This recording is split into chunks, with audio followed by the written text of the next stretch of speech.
Welcome, Spartans, to Mission Debrief. We're playing every mission in the mainline Halo video game series in chronological order, discussing our experiences, and sprinkling in a little lore along the way. If you'd like to play along and have your thoughts read on the show, email us at podcastevolved@gmail.com or drop us a tweet at podcastevolved on Twitter. We'll be playing the Composer mission from Halo 4 on the next episode. You can also support the show by visiting Podcast Evolved on Patreon. This episode, we're debriefing the Shutdown mission from Halo 4. I'm your host, Colin Perkins, alongside David Arnold. Hello, everybody. And Krysta Brown. Pelican time! That's right. We finally get to fly one of those things. It's been like a couple games, eh? Yeah, one or two. Since 2001. Last mission was Reclaimer. Chief and Gypsy Company hopped on a mammoth and rolled out to destroy the array of particle cannons that were protecting Requiem's gravity well. John 117 used a target designator so that the mammoth's mobile MAC cannon could take out the defenses. After a quick joyride on a Covenant Lich and a jaunt through Jackal Sniper Canyon, Master Chief got a chance to meet the memory of the fabled librarian. She unlocked John's immunity to the Composer and may or may not have done something to Cortana. Then, Gypsy Company destroyed the gravity well, which freed the UNSC Infinity from the SHIELD world's grasps. This mission is Shutdown. Commander Lasky goes rogue. He ignores Captain Del Rio's orders to detain the aging super soldier and his rampant AI, but rather opts to give them a fighting chance at chasing down the Didact. With the help of a nasty Pelican gunship, Chief aims to interrupt the Didact's plans to leave Requiem and obtain the Composer. The date of the game is July. We still don't have a date yet. I think the next mission we finally get a date. July 2557. I would just like to start out by saying this mission's plot is fucking confusing. It's Pelican time. Yeah, it's really you get to ride a pelican. What more do you want? Yeah. You want things to make sense? Well, so here's my issue, and we'll talk about it. Is like they could have easily written this mission and said, okay, take the Pelican, go blow up this thing, go blow up that thing, and then chase after the Didact. But instead, they added all this nerdy stuff that if you don't know any of these words or terms or like how radios work, then you are completely lost on what they're actually trying to do besides just going to blow up stuff. Carrier wave generators. Yeah, stuff like How that. interesting. So, I mean, I appreciate the level of depth that they add to it, but they never... The other thing, the funny thought about this is Master Chief, he's a super soldier, but is he also super smart? Because he never really questions what Cortana says. Cortana's right? also in his brain, though. Well, that's true. In terms of like tactics, yes. In terms of scientifically, I don't think so. I think he's more of a good soldier. He just goes with the flow. I think and doesn't so. ask Yeah, questions. I think he defers. I think there's a level of trust with him and Cortana now where he'll just do it. Like, do you know what I mean? I don't think he'll put way too much thought in it. Definitely, when you think about the character of Chief, what we get to in books and comics, and we get the inner monologue and stuff like that, you can kind of see the processes and the way his brain thinks. I don't think he delves too deep into like the science on certain things, you know? Right. And he just seems like he understands it because he doesn't. He just kind of goes with it. So, but anyway, he's the protagonist. We're the player, all that sort of fun stuff. But anyway, why don't we dive into this opening cutscene to start with? It's very emotional. This whole opening. David, take us through this opening cutscene. Yeah, this cutscene's really raw. This is like Jen Taylor at her best right now. It's pretty awesome. So as you may or may not have just played Reclaimer, the end of that mission was pretty tense and had a Chief kind of storming off the bridge with Cortana. This mission opens up with Cortana staring out at the sunrise and saying that I know this isn't real because of the something effect. I can't remember what it is. It has to do with some effect. distortion. Yeah. And I know that the orbit is too symmetrical or too spherical for an actual real sun. But despite that, I'll never really know if it's real. I'll never really know what it feels like. She's very human in this moment and very kind of vulnerable. And in the background, Chief is just kind of like putting weapons together and banging shit and just generally being a bloke. And do you know what I mean? You could very much get the sense here that he's just not equipped to deal with the emotions that Cortana's bringing. Mm-hmm.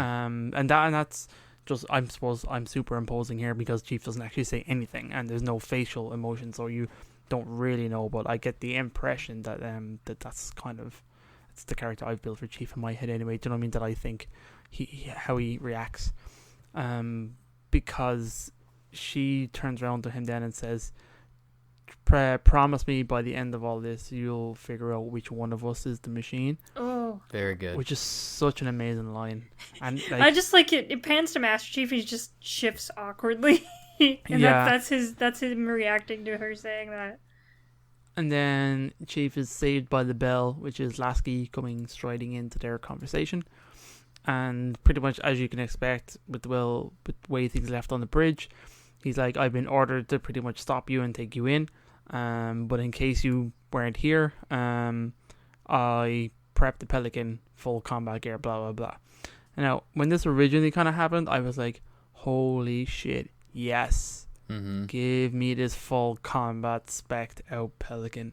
And you see it kind of churning up the screen behind you. There's a little bit of dialogue of where like Lasky is like, I'm trusting you, Chief. I hope that Didac is not as big a problem as you think he is. I hope you're wrong. Therefore, like, I won't have to worry. But in case you're not, here's this fucking, here's a nice little present for you. Well, he Kinda says go out that he says I was gonna have to chase after you in this, more or less. I'm pretty sure with the sly wink on the nod, he was Yeah. never intended of doing it. He was just Yeah. going to go, here's a present for you, ready for you. The other thing he says, he asks Chiefs what his plan is. So, like, before this Pelican even is an option, the plan that Chief has is, as Infinity is leaving, he said, I'm going to escape the ship. I'm just going to jump out of the Infinity back down into Requiem and then chased after Didac. Like, that's the loose plan. So if he didn't have this Pelican, this whole thing would have been way different. But I'm sure he would have overly relied on Cortana to hack her way in to give him something. Do you know what Sure. I mean? There's no way, Yeah. there's no way he was just jumping out a window. Do you know what I mean? He Well, was he's done definitely that going to before. rob something. He has done that before, but He's definitely about to do that a little later too. robbing Just him. saying. That's true. Oh man, I got some issues with that. Let me tell you. What? All right.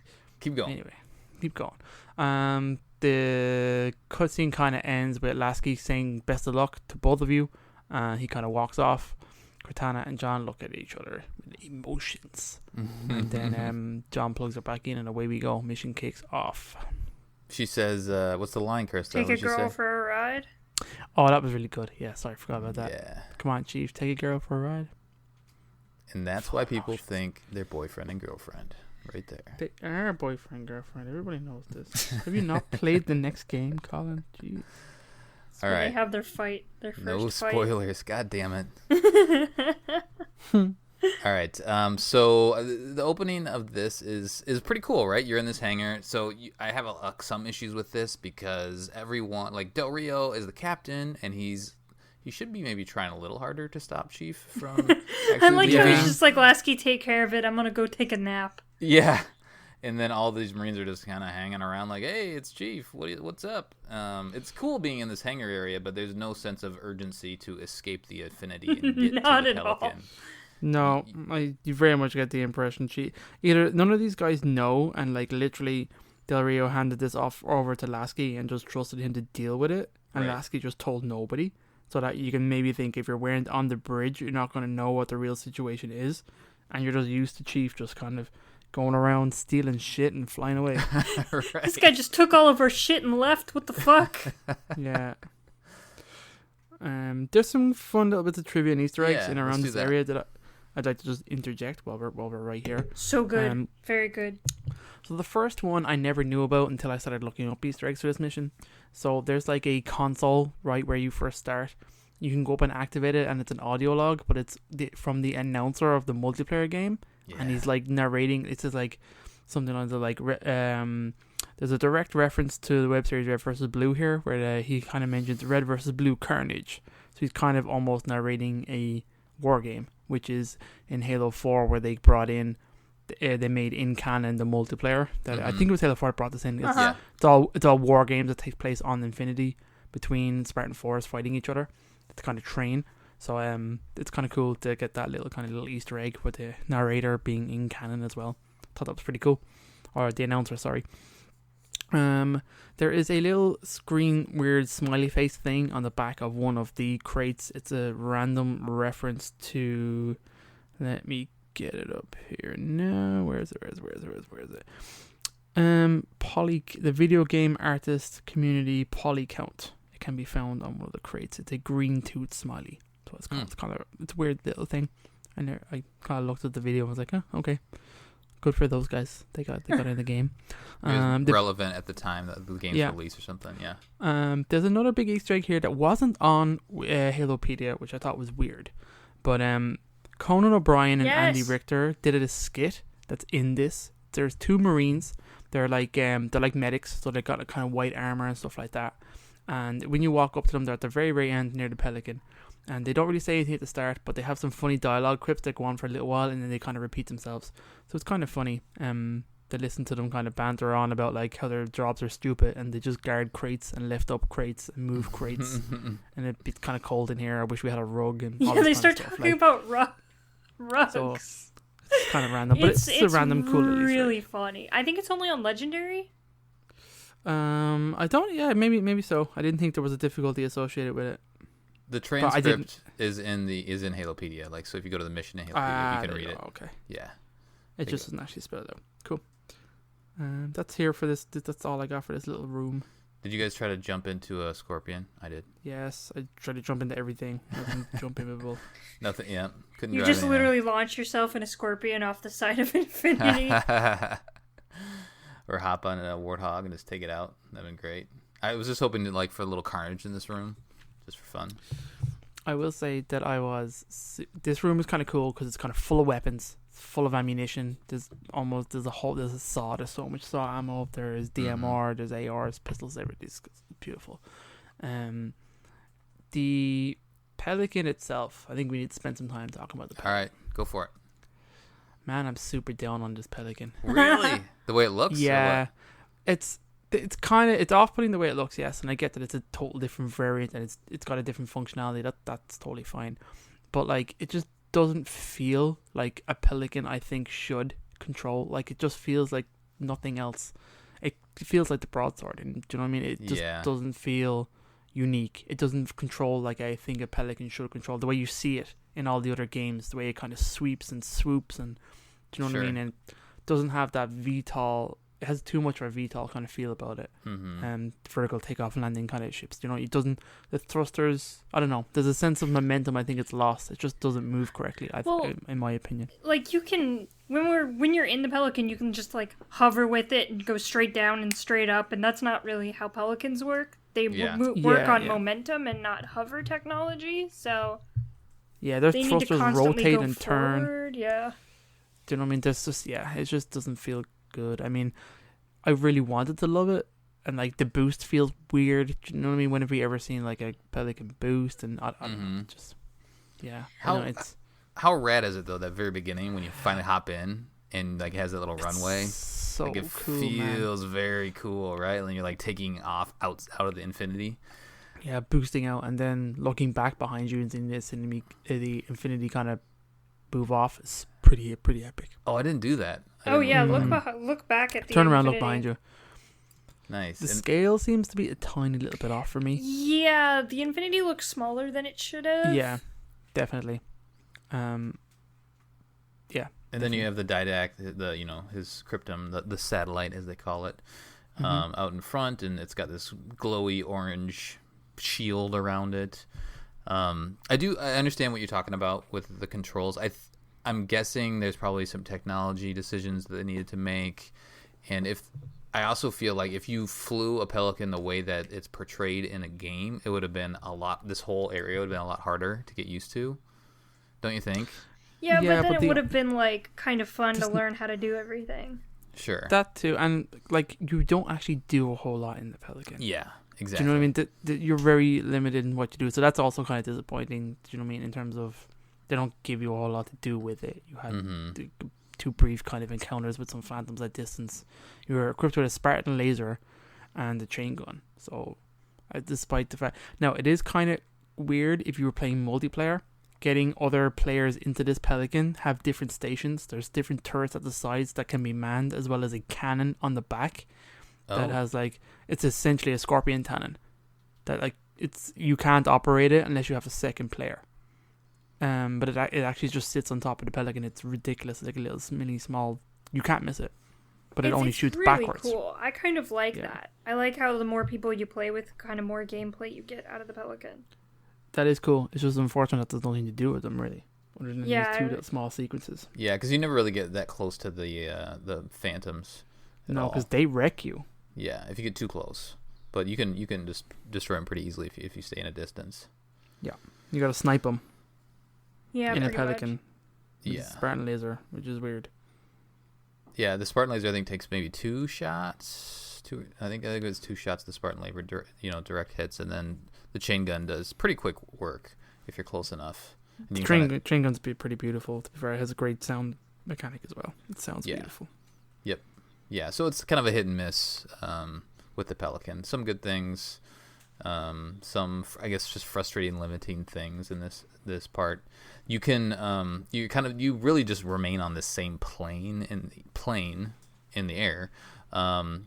Did you guys try to go up to the Covenant ships in the distance? I tried to fly, but if you go to the way over Didact, I think he shoots you down and kills you. I was able to go under the Didact. Like, it let me inside of the orange shield just a little bit, but it didn't let me go high enough. Like, I couldn't... There was like a ceiling, invisible ceiling that you can't see. Oh, okay. Maybe it's that and he doesn't kill you. Yeah, and then there are the Covenant ships, and you can get kind of close to them, but as soon as you get, I don't know, within range, you can fire at them. I don't think anything really happened when I did that. But then it does one of those things. Hey, get back to the battle area or whatever the terminology is. So battlefield. I had to turn around. Yeah, so I had to give me 10 seconds, and if I didn't get back, then it was gonna blow me up. So yeah, I mean, it's fun. It is fun to fly the Pelican, but like this could have been more fun. But I'm glad they added it. The fact that you can actually fly Pelicans, pretty cool, pretty rad. It's just not as good as what's our favorite mission from Reach, Long Night of Solace. Oh, the Saber. Yeah, it's just the flying isn't quite as good as that. Because you're in that, you have like the full area, the full space to fly around and loop around, and you have dogfights and things like that. So they tried to kind of emulate that. But anyway, let's talk about the mission. So you're in this Pelican, and you have 2 spots to go to, and depending on what order you go to, the dialogue changes a little bit. I always go left, but this time me too. I went to the right this time just to see how it would change. So forgive me, but I'm going to go right to left in this one. There are 5 phantoms on each side. Yeah. Something of that nature. So fly up to them, keep your distance, take them out however you want to, chain gun or the Spartan laser. It is kind of cool to see, like, when you switch the weapon, to see like a picture of the Spartan laser. Yeah, up it's on the side. weird. It's like, well, that's kind of weird, but that's the technology, I guess, that you're using to destroy those phantoms. But so the plan is. It seems like, and this is what Cortana's explaining, this is why I say it's kind of confusing. The Didact, he's like loading up. He's planning on leaving, but he needs to. This is like where he's getting a bunch of stuff shoved onto his cryptum, so that he can, I don't know, sustain the trip to wherever he's going. So he's either loading up on supplies or other Prometheans, or that seems to be kind of the plan here. What we're trying to do is interrupt that process, so we can take down that shield. That shield is kind of like protecting him as they're loading stuff into the cryptum. That's the sense that I got. Was that kind of what you guys got as well? Yeah. Cortana talks about communication a lot, and networks, and some kind of information stream. It's very ambiguous as what you're doing, other than you're disrupting his plans is kind of what you get. Yeah, that's the gist of what you're doing. Yeah. So he's hanging out, getting ready to leave, so we're going to try to interrupt that. So we got to go, and there's these 2 main communication I don't know, spots or pylons, whatever you want to call them. So I went to the right this time, and you destroy the phantoms, and then you hop in on this side. It says, let's see here. Cortana says that there's too much communication traffic to isolate this signal. So the plan is to destroy. See, and that's the thing. It's like there's one plan. Like at the very beginning of the mission, it's like Chief's plan is to just jump out of the Infinity, and then he's presented a different plan, and then we go here, and then there's one plan that we need to do that Cortana presents us, and then once we get closer to the actual objective, we have to modify or ad-lib a little bit. So that's why it gets a little confusing. They throw a lot of techie type language at you. So if you get all that and you understand it and it clicks with you, great. I think for a lot of us, it just kind of like it goes over our head, or you can just like, okay, I just go to the blue thing, right? I just follow the waypoint. Yeah. Press the button. I'm here to shut down the thing. Yeah. Shut it down. Shut it down. So she says the plan is to destroy the attenuator, which is interesting. I did a little research. So the attenuator controls the strength of a communication signal. And if you destroy that attenuator, then it will flood the system and override the signal. So, hey, that kind of makes sense. Then she goes a little rampant, and she gets pissed at the Infinity. She's like, oh, okay, well, if the Infinity wasn't leaving, then they could have just do this themselves, but instead we're doing it. So she shows a lot of rampancy throughout this. You start off, once you finally get to that area, there's lots of Watchers around. Lots of Watchers. And they get, well, I guess maybe we should talk about like flying, and then you land your Pelican, and then you get to load up on your saws or whatever you want to load up on. That's the best thing about the Pelican. Yeah, it's so good. It's got so much ammo on it. Mm-hmm. The ammo that reloads itself is pretty amazing. So you got like like a rail rifle, DMR, AR, some grenades, a jetpack, and a saw. It's amazing. Yeah, you get all the good stuff, and each time you come out, it's there, like it's fresh, right? So you park the Pelican, you come back out, fresh batch of ammo, awesome. Yeah, that feels really good because you're gonna burn through all that ammo pretty quickly once you start going through these areas. Mm-hmm. So the right spot is where you have a bunch of Watchers flying up and around, and they're just super. There's a lot of Watchers in general in this whole mission, but take care of those as quickly as possible, and then you need to activate. There's like a center console that you need to activate, and what that does is it exposes. Let's see, I wrote it down here. So it says you need to activate the release to the shutdown, which exposes the 3 attenuators from the Faraday enclosures. And so a Faraday enclosure is something that's used to block electromagnetic fields. Again, like I probably looked into this way too much. Yeah, exactly. So once those Faraday enclosures are dropped, then you can pop these 3, what do I call them? Attenuators. So then once those attenuators down, then we get a head out back to the next section. So in the meantime, once you do that, you kind of can do it in any order you want to, and you can use. There's these little crates that are around that you can blow up, and if you get lucky, you can blow up some of the knights that are nearby. What is your guys' general strategy for this area, Krysta? If I'm not playing on Legendary, you can kind of just run through it. Yeah. You can just run up to him, punch him, grab a scatter shot and kind of kill the knights that way and just kind of run around, which is what I did. Yeah. It's kind of fun. So you were just doing heroic today? Yeah, I was, yeah. Yeah. Anything different, David? Are you taking your time? Well, it's the same. I have the saw, so I'm just having fun with the saw. Yeah. To be honest, that's all I'm really doing. Now I'm on heroic, so it's not amazing, but I'm pumping through that ammo as quick as I can. But no, I had some fun here today. It was cool. I didn't really do anything crazy. Do you know what I mean? Tactics wise, this room is pretty basic. Right. Just pop shot the crawlers, take out the Watchers, then focus on the Promethean Knights. And they will, once you pop one of the attenuators, they will some more Prometheans will spawn. So, but like when you walk in the room, there's a bunch of them just kind of camped out in the 3 different spots, and they'll move around the space, but some of them will generally just kind of guard one of them. But yeah, I mean, I would say to attack this room any way you want, have some fun. It's more fun once you clear out those watchers.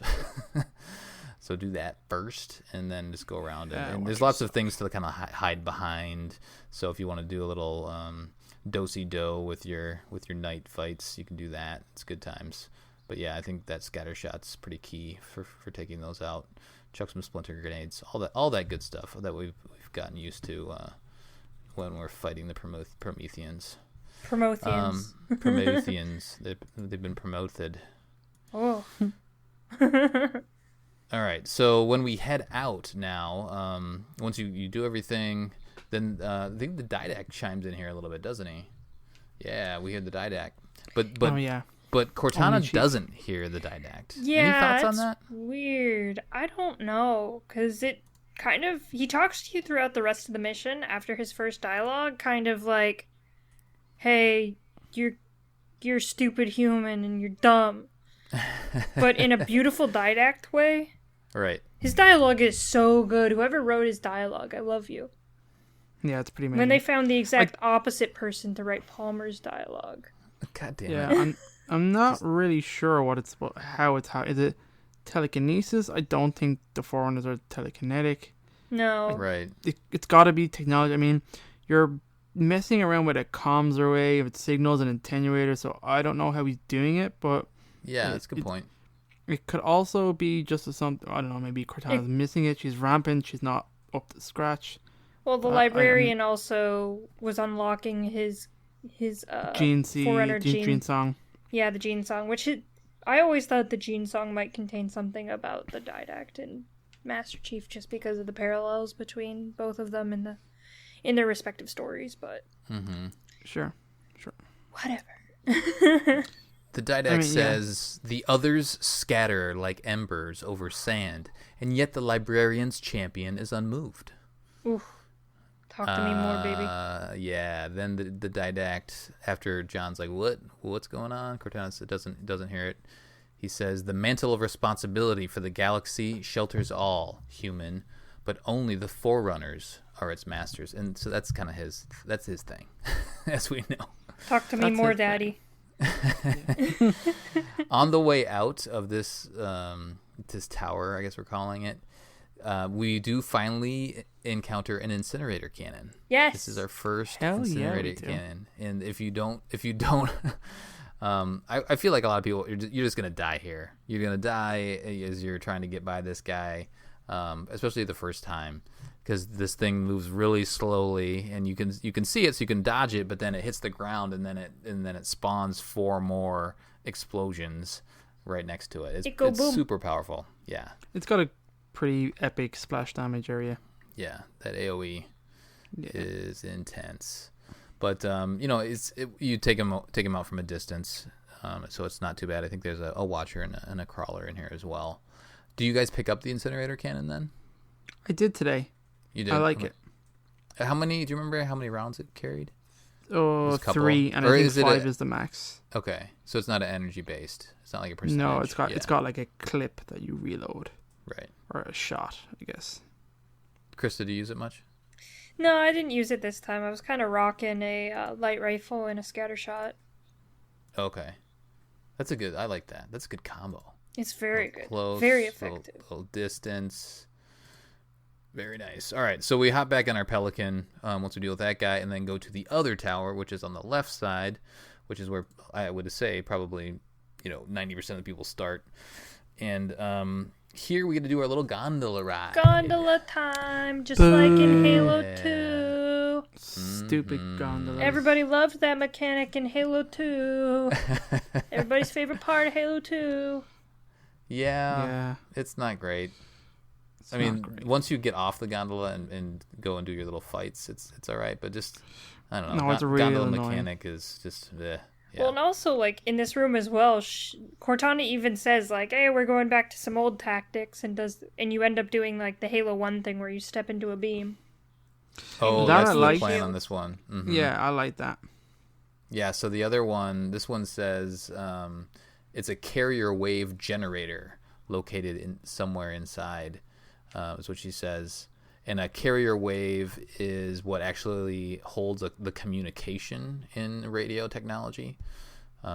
So yeah, we got to go blow that up, or I guess we got to overload that. Shut it down, Colin. That's what we're doing. Shut down. Shut down. Shut down time. I'm shutting down my Pelican by crashing it. And this one starts with the Covenant, right? They're on the ledge right away. You got some sniper jackals to deal with. And you head on up and pop those, take those out first, and then head on up and take out the grunts, and then you're always gonna have some elites there on top. But if you've reloaded on the Pelican, well, I guess Krysta, you're using Promethean weapons here.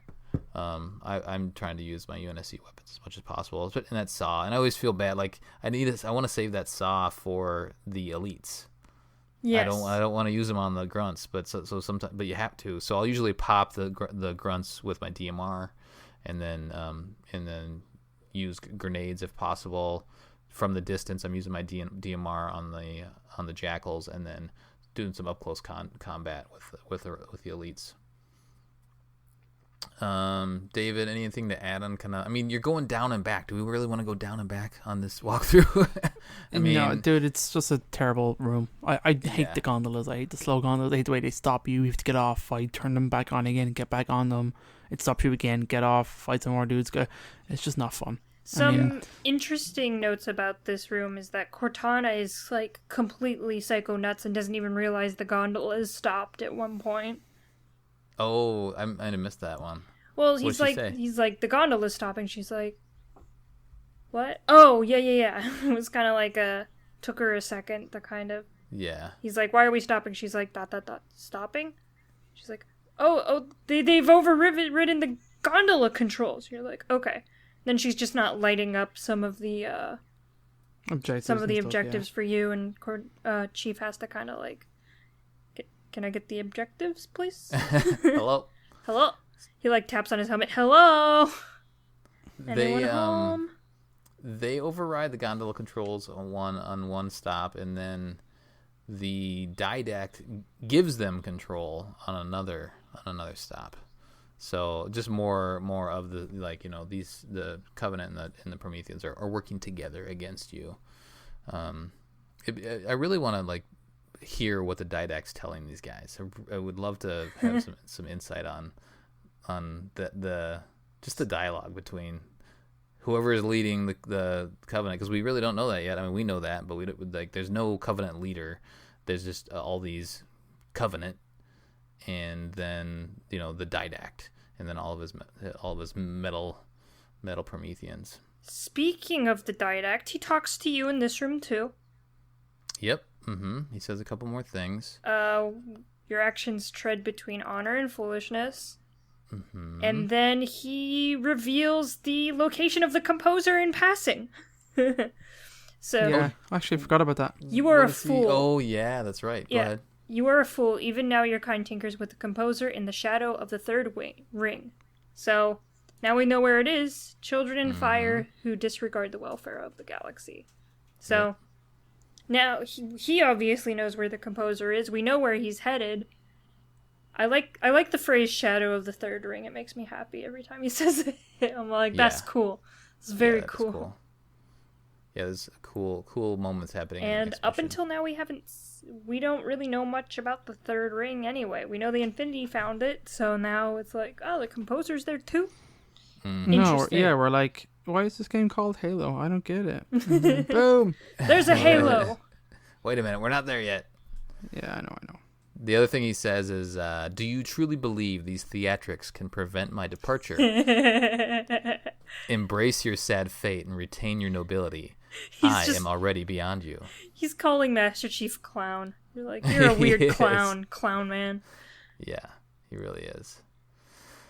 I don't really want to dwell on this spot anymore. I mean, this whole mission, it's got a lot of cool concepts, and it can be enjoyable if you enjoy fighting the Prometheans. But if you're like us and you've been playing through all these games, I don't even know if this is a cool callback, because does anybody like the gondola stuff in the previous games? No one liked the gondola in Halo 2. So yeah. So anyway, let's get out of this room, and then we head further on, and we got to go back into the Pelican, and then Cortana says, "Oh, well, we can go into this center. Yeah, another change of plans. We can go into this center area and do some things there." So we head that way. Can you skip these two? I think I might have read that somewhere.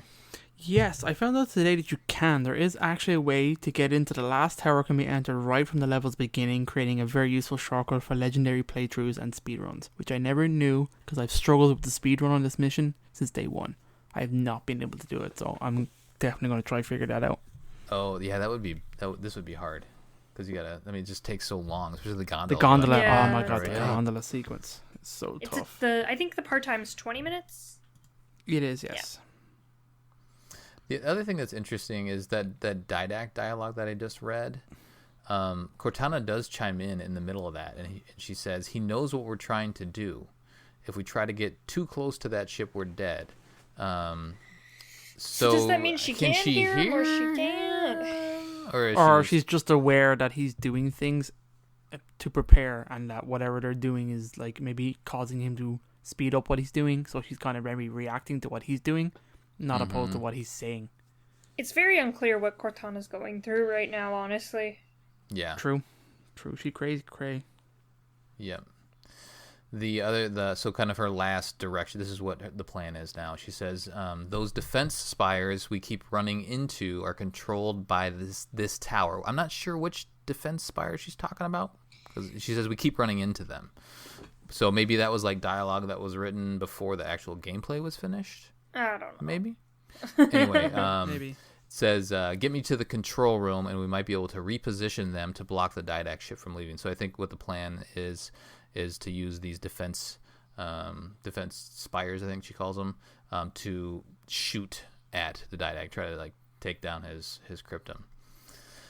So we head towards this new waypoint, which is in the center, which is kind of close to beneath the cryptum. Meanwhile, like the didact's just floating up above, just letting us do all this stuff. I know, he's just like, whatever. Yeah, I mean, you would think I'm gonna taunt him a little bit. Maybe that'll make him stop. Maybe after we shut these two things down, maybe he would try to stop us, but he doesn't. It would have been really cool to fight Didact's cryptum with the Pelican. Yeah, that would have been cool. Mm-hmm. That would have been cool. I do like how when you finally get up to this last waypoint, the tower opens up, and then the platform forms itself in front of you. So that feels pretty cool. The shifting forward and attack in this is pretty cool. There are some cool environments here. Yeah, for sure. Yeah, that feels pretty good.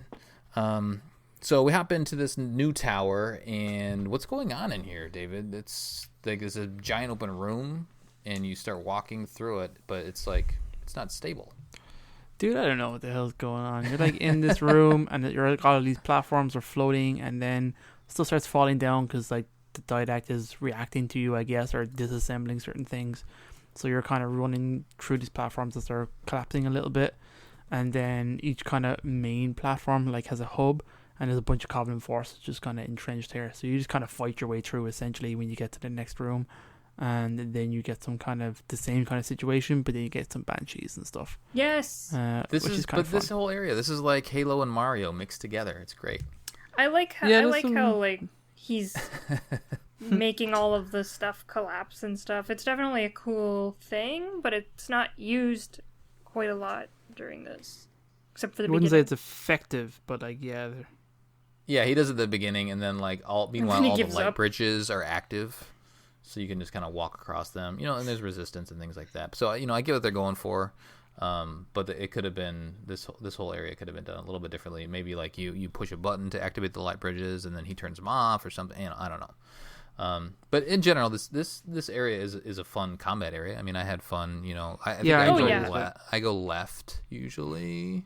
I go left. That's where the terminal is as well. So yes, the terminal's way in the back of the room. There's like some jackals on one of the platforms. I actually found it today. Oh, you got it. Nice. It's the first one. I'm like, oh yeah, terminus. This is a good level to, if you just want to play around with a bunch of different weapons and kill a bunch of different things. This is a great level to do it. Yeah. Because you get a Pelican and you get a Banshee to play with and a bunch of different stuff. Oh, just the level in general. Yeah. Yeah, for sure. They're those turrets are kind of a pain in the butt in this area too, so I would recommend trying to take those out right away. You can just run through this as well. The only thing you have to fight in this room are the hunters at the back. Mm-hmm. Yeah, the very back, those hunters will descend in that grav lift, and then that grav lift goes away. You actually have to destroy them. Or take them out. I get PTSD when Cortana says we needed to be there yesterday because there's an achievement with these two hunters to knock them off the platform using the sticky grenade detonator. The sticky detonator. Oh, is that what it is? Okay. Yeah, and it's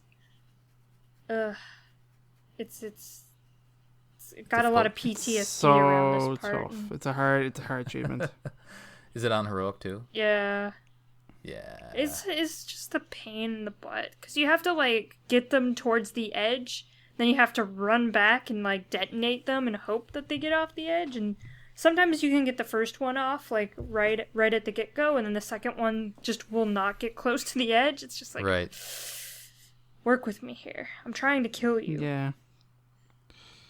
It's really tough. I don't like it. Yeah. I don't like it.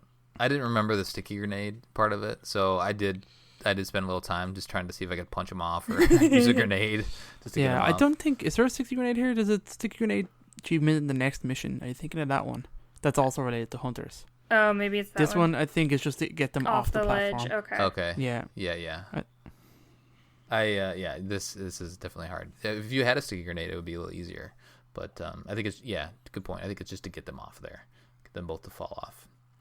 And I think when I actually got it, I don't think I've gotten the Master Chief Collection. It was just super lucky, like one knocked the other one off or something like that. Yeah, that happens. It's a pure luck achievement just because the AI is pretty unpredictable. Mm-hmm. All right, so we head up to the grav lift, and then, as you guys have already mentioned, you get to ride a Banshee. Banshee time! Yeah. It's kind of dumb that they give you a Banshee because you literally can fly to the end of the room and end the level right Skip there. everything. Which is what I did. Because I was like, I'm in a time crunch. I'm just going to skip all of this. It's fun to use it in this room, and it's definitely recommended you do, because it's really cool and super fun. And sometimes the grunts will, like, plasma pistol you out of the air, and you get to hold your breath as you, like, fall, and then you recover. It's really fun. Try and get your systems back on. Yeah, it's pretty cool. Yeah, it's really fun room, but you can just skip everything. Like, they make it so easy. They're just like, here's a Banshee. We really don't want you playing this part of the level, so here you go. It's like... Right. What? Yeah, they should have made you destroy something. Like you have to get out of the Banshee and push a button or something like that. I think the Elite runs for the Banshee, kind of Halo 1 style, but he's really easy to distract. He'll come right up to you. Yeah. Plus, there's loads of Banshees here you can get out of and back into again. Yeah. Right. There's loads of replacements. Yeah. So have fun with Banshee if you want, or don't. Or just skip the level if you're done. What is the part time for the speed run? 20 minutes. Okay, so then a lot of that's just the gondola. This takes a long time. All right, so now we are going to go, and so there's two levels. There's an upper level and a lower level. You have to go to the lower level. That's where the door actually is. And then you kind of hustle up there, and that's finally where the door opens, and you have now your control panel that we've been talking about. So you jack Cortana into that, as you always do. And... She starts to go a little wacky. Super wacky. Mm-hmm. She says she's going to stop the Didac using those spires, and you can see the spires moving around and trying to do something, but then they all just crumble, and she fails to do what she was trying to do. When she starts to go rampant, she says they're mine now to imprison them, and then she also says, like he imprisoned his Prometheans, like Dr. Halsey imprisoned me. Oof, she's going downhill. She's degrading just a little bit. Is the Doctor... I always interpreted the Dr. Halsey imprisoning me is her being stuck in a body, pretty much the AI body that deteriorates after 7 years. Kind of that. Oh, that makes sense. That's kind of how I saw it, just because she's a flash clone of her brain that was then put into a body that has a very short lifespan. Yeah, At embodies least that's not for right. me. It's like an entity. Yeah. Because also, Cortana obviously doesn't like her situation because the first thing she did was disable her ability to dispense herself. Final dispensation. Mm-hmm. Yeah, that's true. I don't know. I think a lot of that, I don't know. Yeah, there's definitely... It's up to she's interpretation. so smart, and then she's had these conversations, you know, we've talked about it before, she's had these conversations with the Gravemind, and she's interacted with the Halos, and now the Shield World, all this stuff. There's just a lot swimming around in that brain of hers. Lots going on. So anyway, she fails, and now I think, is it John's idea? Yeah, he's just like, we're going to go across the liches. Yeah, because you see all these liches flying around the cryptum. He's like, oh, I can just like, you know, jump on top of those. And just like, what is he going to do? Just like grab onto the cryptum? I have no clue. Yeah, there's no door per se. I mean, we've seen the Didact descend out of the bottom, but I mean, it's just John, you know, he doesn't really care about himself. He just wants to reach or just, you know, destroy the objective, do the thing, right? Plans? So. Who needs plans? Mm-hmm. But that's really the only option at this point, right? You don't have any other way to stop him, so it's like, well, get me to the cryptum. So Cortana agrees, like, all right, I'll line it up for you. Just jump. Yeah. I like how you literally have to, as a player, jump off the ledge too. Yeah. There's just a waypoint off the ledge. It's just like, okay, here we go. Do you guys remember being hesitant the first time? I think I just did it. I'm like, this is Halo. Yeah, I think I just did it. Yeah. Okay. I think I was just like, really? So I'm just gonna jump. Okay. And then of course, do you guys also do a running jump? Do you like go way back, get up some good speed, I totally and sprinted. then jump? Yeah, exactly. Totally. I mean, because that's what you would do in real life, right? You wouldn't just fall off the ledge. You'd give it a good jump. All right. So now we have our end cutscene, which is pretty intense. This final part of the mission. David, why don't you take us through this? Yeah, it's cool, and the issues that I kind of hinted at the start are more like, where were these things in all of Halo? So John jumps off the ledge and lands on a lich. And kind of like, but right before he does, he has these mysterious boosters that come out of the back of his armor, i.e. they're not the jump pack, they're boosters. Mm-hmm. And they kind of slow his descent as he lands on the ship. Where the fuck have those been? Which is a Halo 5 thing as well. Yeah. Well, and then part of his enhanced suit, right? Remember the nanobots? The nanobots just made them. Just now.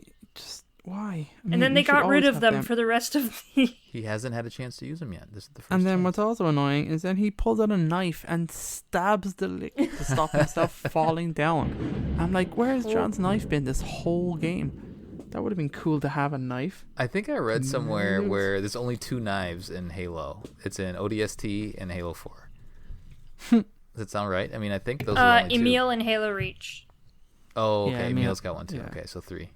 All right, continue. So anyway, he stabs the lick and then kind of climbs himself back up a little bit. Cortana tells him they're slip space jumping now, and there's a cool scene of the cryptum descending into this massive ship as it opens and kind of swallows it, kind of like a bullet going into a barrel. And then you see the ship kind of assemble around it and then start to kind of rise up. And that ship's called the Mantles Approach. Mm-hmm. Oh yeah, that's cool. Ship is called the Mantles Approach. And it is surrounded by lich, and and there doesn't seem to be any other Covenant ships, even though they definitely still have cruisers. I know Infinity did take out a few, but it's just like hundreds of the lich kind of entering into space. Cortana's like, John, they're going to slip space, get underground, or get it below deck. He says there's no time. He kind of just crawls into a little area, and then like you see like their shields kind of flaring up, and they kind of shoot into slip space. Also, the shot of the Mantles Approach like coming out of Requiem is really cool. Oh yeah, I love that. Really cool. Just for the sense of scale, it's pretty epic. The Mantles Approach is pretty big, I think. It is a very big boy. Is it bigger than Infinity? Oh, I don't know about that. Here, let's look. Yeah, Infinity is about 6 kilometers. Oh. Are you looking at it? Are you looking at it? Yeah. Give me a second. Okay. Let me pull up Infinity as well for reference. And this isn't. Is this? Let's see here. So John's been through slip space naked before? Like, has he ever been... Naked? Well, I mean, he's in his combat armor, but Pervert. he's, like, going through slip space, not inside of a ship. Not recommended, but I think... Yeah, it sounds crazy dangerous.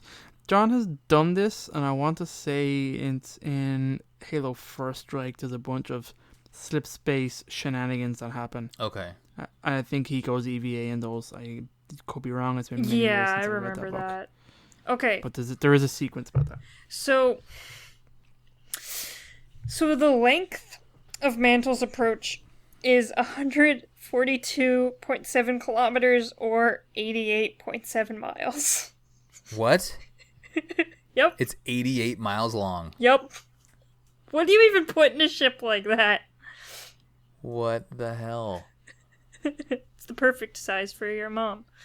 So it's a little... Oh, God. So it's a little bigger than the Infinity. Just a tiny bit, eh? That thing is massive. But and it floats... It doesn't float on its side. It's like... It floats like vertical. upright, yeah. Yeah. That is Kind of crazy. Boba Fett's ship. It's pretty cool. Terrifying. That's terrifying. Mm-hmm. So he has a very... I mean, and again, it's like... It does go in line with the Forerunner. Like, everything's giant. The Forerunners are giant themselves. They have these giant shield worlds, these giant rings, and so I guess it makes sense that his ship would be that big, but oof. It's a long walk from end to end. I don't know what you would do. Portals, I guess. Yeah, portals. But also, like, moving a entity that big through slip space takes a lot of energy. Like, crazy amounts of energy. Mm-hmm. Good point. Okay. That's Shutdown. Now, any other trivia there, David? A few random bits and pieces. It's possible to spawn 4 gravity hammers in this mission via legendary only Easter egg that you can do on co-op. This already? No, dude, we could spawn incendiary cannons. That's right. In one of the missions, yeah. There's a weird thing you do that where you're in the part where you walk into the Faraday cage and have your shields disintegrate the orange blob and send the signal away. You can do a bunch of weird stuff where you crouch down and then move back and forward between the gondola and do like certain things, and then a noise happens and then 4 gravity hammers appear. What? You can only do it on co-op. It's weird. That's amazing. If the player betrays the UNSC personnel at the beginning of the level, additional troops will enter the area to kill the player. It makes it the first level since the Pillar of Autumn that features soldiers entering an area to eliminate a betraying player. Okay. However, unlike the Pillar of Autumn, these Marines are not invincible. They can be killed. And if you keep killing them, the very, very end leads to an Easter egg where a man resembling Sergeant Johnson spawns as the very last hostile. Oh my god. So, I need to try pretty this. Cool. Wait, yeah, what? It's pretty cool. Yeah, Krysta, I'm surprised you didn't do this, but there you go. There's some stuff for you. Check that shit out. The last tower we did that. Yep, we pretty much did it all. The kind of real emotional scene where Chief is like cocking his assault rifle. He's doing it all wrong apparently. All the kind of the accoutrements to how that would be done is on the other side of the weapon, not on the side he's actually shown using it. So it's like kind of nerdy, but there you go. Interesting. Yeah, that's pretty much it, guys. That's your trivias. Cool. General thoughts on like, is this one of the better missions? Is this one of the worst missions in Halo 4? Where does it fall for you guys? Mediocre, normal. Mediocre to low. So I think it has a couple really cool shots. It's got you first coming out of the Pelican.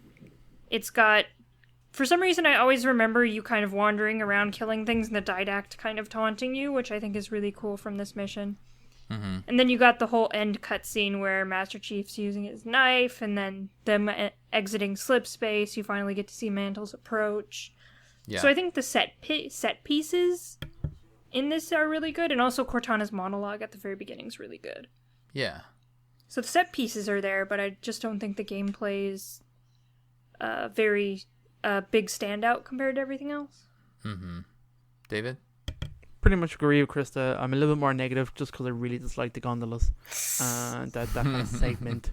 And apparently the Pelican. Cool. And I'm down on the Pelican. I don't know if I say I hate it. It has some redeeming qualities, but other than that, I'm not really good. Yeah, I think it bookends well. It starts well. It starts strong, ends strong, and then the middle it's just a little below average. The middle being all of the gameplay. Well,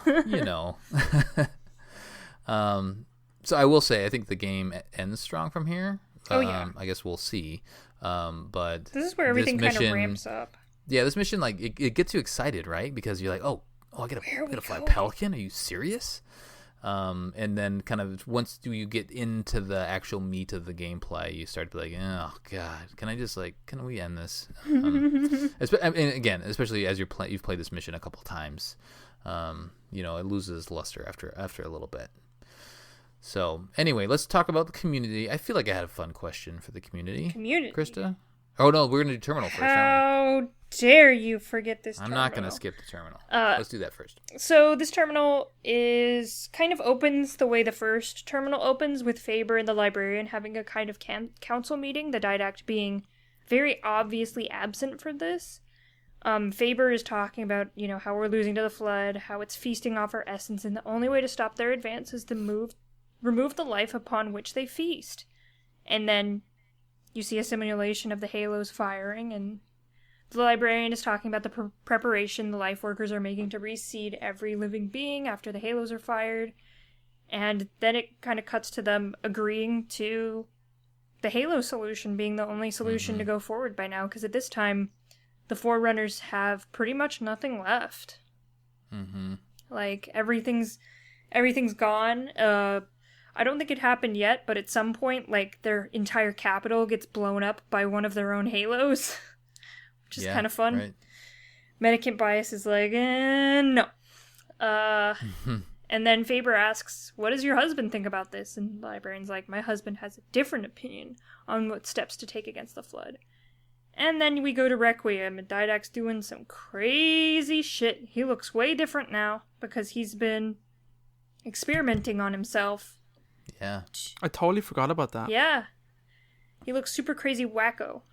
Vampire-like. His vampire features come out with his, big fangs and stuff. Mm-hmm.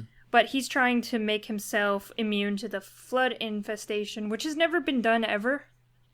With all of the great Forerunner minds kind of working on this, it's never been done, any immunity to the flood. The Didact calls his procedures a failure. He is still susceptible to the flood infection. An armored Promethean warrior floats towards him. Floats. He does float. And the Promethean warrior says, the only thing left we have is the composer. Didact says it won't work on me anymore. And the Promethean said, you will lead us then, as always. Didact said, would you submit to such a sacrifice? And the Promethean warrior says, Didact, if the composer is our final hope to defeat the flood, no Promethean would resist. Cut to Didact on the surface, kind of joyfully having his hands up and says, rise, my Prometheans, rise! And all the Prometheans kind of pop up, so he's composed his own people. Yeah, I was about to say that. I know we said that most of these are ancient humans, but he sounds like the actual Promethean race. Was composed. What do they call the warrior servants? Yeah, the warrior servants. The cast. That's what it was. The whole cast just allowed themselves to be composed so that they could fight as I think it was warrior servants and Prometheans are very different. Prometheans are pretty much directly under the Didact, kind of some of the more elite warriors. So I believe it was probably only the Prometheans. And so Didact's doing some crazy shit. These people literally succumbed to death in order to help defeat the flood, and you can see how that worked. It's heavy, right? But technically they survived the firing of the ring. Yeah, because they're not biological anymore. Right. Mm-hmm. Yeah. But they also don't have any cognitive skills either. Yeah, I wouldn't really say that they failed, as opposed to they weren't even allowed to succeed. Yeah. Do you know what I mean? So I got the impression that maybe if they did, Foreigners went all in and went against the mantle and, subjected life to this horrible thing that they is against. I mean, that's kind of the thing, I guess, that they could have fought back and possibly won with the Didact's plan. Yeah, but then, Faber and the librarian is like, what's the Didact doing? And they're like, oh my god, what the hell is he doing? He's basically committing mass genocide. Mm-hmm. Yeah. So I misspoke. They're immune to the. Let's see. What are they immune to? They're immune to the flood, right? Mm-hmm. Yeah. If they're composed, but that would also mean that they're immune to the Halo ring, because the Halo ring I would say so. Yeah. Destroy all sentient life, and if they're now just a computer, they're not sentient anymore. Yeah. Technically, they're not. Well, the Halo ring is sentient life that is organic. biological. Yeah. Okay. Weird. Because technically, you would, when you think about it, Requiem would have been hit with the blast from a ring. Mm-hmm. So that's true. Everything on it. No, is fine. Requiem wouldn't have been hit because Is it outside? Requiem's a shield world. Shield worlds are supposed to be immune to Halo effects. That's why they exist. Oh, really? Yeah. The inside of them? Yeah. All right. Okay. Cool. Well, but it matters where it was placed. I think that's where you were going, right, David? So it was inside the blast radius of a Halo ring. Yeah. But then if everything inside of it was, because the way the shield world was made, it was, I don't know, I guess immune to the firing. Yeah. That's cool. Yeah, I'm pretty really sure cool. shield worlds are immune to Halo's firing or something like that. Okay. Because they were also was thinking supposed of, to keep the flood out as well. Yeah. I think I was kind of thinking that only the Dyson Sphere ones were actually immune, as opposed to like ones that still existed in regular space. Yeah. And didn't go into the crazy subspace dimension to protect themselves. Yeah, Trevelyan's pretty crazy. Yeah. Cool. So let that sink in, and go down some rabbit holes, because it's fun, and it's very interesting. All right, let's do community now. Let's do some Now we stuff. can do community. David, you start with some Facebook. Start us off on the right foot, because Discord got a little crazy yesterday. I don't know those Discord what animals. you're talking about. I'm telling the Discord people I got in trouble. I got in trouble because of that. They won't care. No, they don't care. Like They'll go even harder next time. Yeah, they will. Animals. Anyway, nice and clean Facebook. We have a beautiful picture of the Pelican. Colin Perkins, the admin, on July 24th, 6:56 p.m. You're given a shiny new Pelican gunship. What do you name her? Open bracket, quest for mission debrief / Halo 4 shutdown mission close bracket. Well, we got some goodies. Got a lot of responses, actually. We're really ramping up. Good job, Colin, with your questions. Josh Bell says Dorothy. Nice and simple. Buddy Cool says refund. I want the old Pelican back. That got a few likes and some cry faces. Alan says the faux hammer. Ooh, yeah, baby. Yep. AJ says the heart of justice. I like that. It's a good name. Matthew says the wife, because after a few years another pilot would probably get to take her flight or two. I was confused by that. That's close, man. I mean, all right, Matt. Whatever. Shark says Intimidator. We have Jared says Halo CE Magnum. That's the correct answer, Jared. That's good. Lance says Duster, but knowing the track record of Pelicans, it will immediately be shot down, which is funny. Trenton says Installation 08B. Don't think Trenton knows what Halo is yet, Krysta. But God bless him, he's trying. Noah says Crash and Smash. I like that. Wayne says George. Cry face. It's a good name. Wow. Yeah. Trey Core says Shelly, Sheila's cousin, which is pretty funny. Red versus Blue. You know what I'm saying? Justin says Crashy McNosedive Jr. Crashy McNosedive Sr. was the Pelican I crashed before getting the new one. Okay.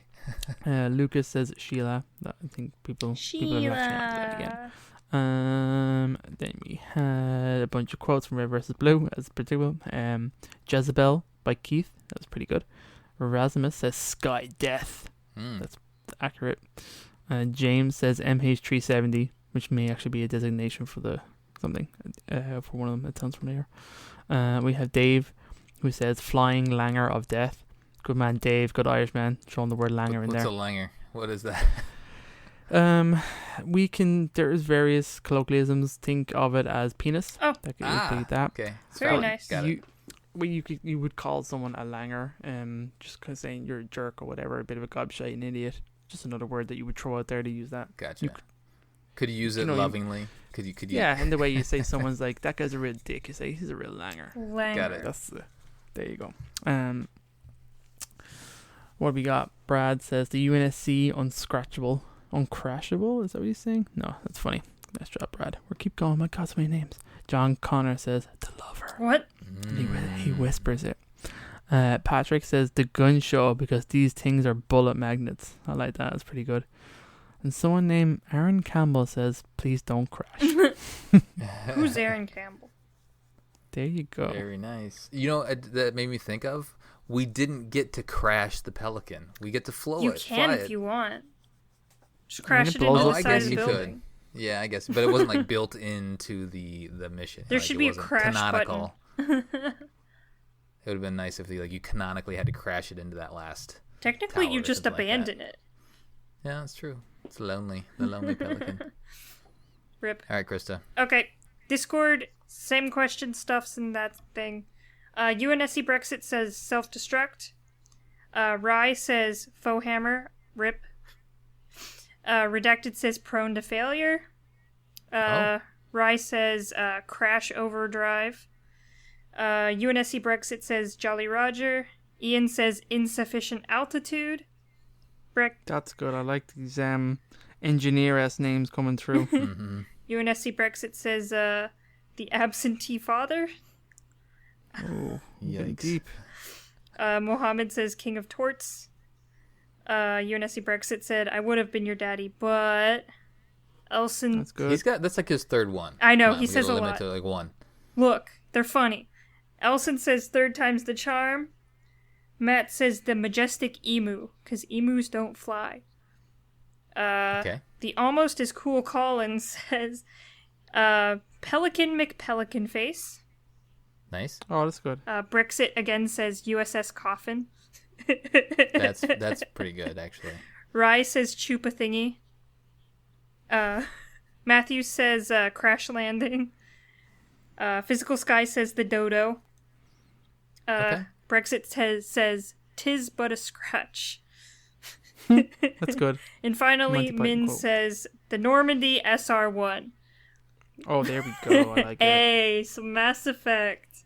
I like a little Mass some Effect with my cross-pollination. Halo. We've had a couple of those now. Some Mass Effect references. Yeah, she usually does my Mass Effect references. There was no Enterprise or anything. No Star Trek references, no. Yeah. Nothing. That's right. The Enterprise would never crash land like that. The Enterprise Except gets that one time. fucked up a lot. I mean, but it's usually fine at the end of the episode. That's right. They're usually like, oh, everything's broken. No, it's or at fine. least get a new one. Yeah. They build a completely different new one and just slap a different letter at the end. Yep. It's great. All right, that'll do it for our debriefing of the Shutdown mission from Halo 4. On the next episode, we'll be covering Composer. Send us your thoughts at podcastevolved@gmail.com and drop us a tweet at podcastevolved on Twitter. You can also support the show by visiting Podcast Evolved on Patreon. Until next time, evolved. Evolved. Evolved.